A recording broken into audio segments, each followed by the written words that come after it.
The newspapers have found a way of dealing with the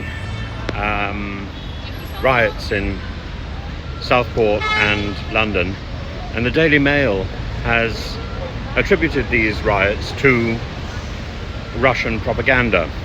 It says, I'm going to read, a Mail investigation, this is on the front page, a Mail investigation traced the misinformation that spread the wildfire online, leading 27 hours to an attack on a mosque and 53 police officers being injured as they tried to protect it. There were further ugly scenes last night as flares and glass bottles were thrown near Downing Street when protesters clashed with officers. Now, they're saying it's the Russian-linked fake news site, that's RT Today, which fueled lies that sparked violent protests over the Southport stabbings. The violent protests, people who are protesting are responsible for their own actions. And although the Russian news site is repeating stuff which it's got from elsewhere, I think, it's not directly responsible for the riots, is it?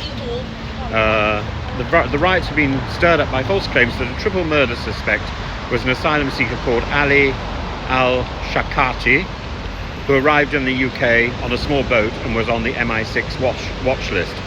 The claims were amplified by social media account Channel 3 Now, which masquerades as an American news website and whose inflammatory post was viewed by nearly 2 million people before being deleted.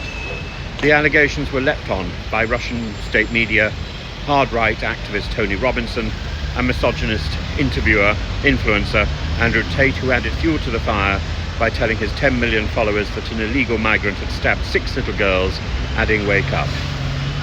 The online lies spread so far and so quickly that Merseyside police was forced to take the unusual step of releasing a statement saying the name circulating on the internet was incorrect and that the suspect was in fact born in Cardiff. That didn't stop hundreds gathering outside a mosque in Southport, throwing missiles and shouting slogans such as "No surrender" and "English till I die" before setting a police van on fire.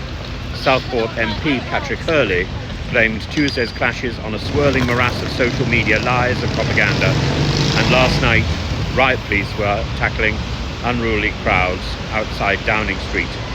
Around 1,000 protesters descended on Westminster with chants of "Rule Britannia, Save Our Kids, Oh Tommy Robinson and Stop the Boats." They attempted to leave the pavement opposite Downing Street in defiance of strict rules on protest. Well, you know, of course you decry, or I decry, the interference of RT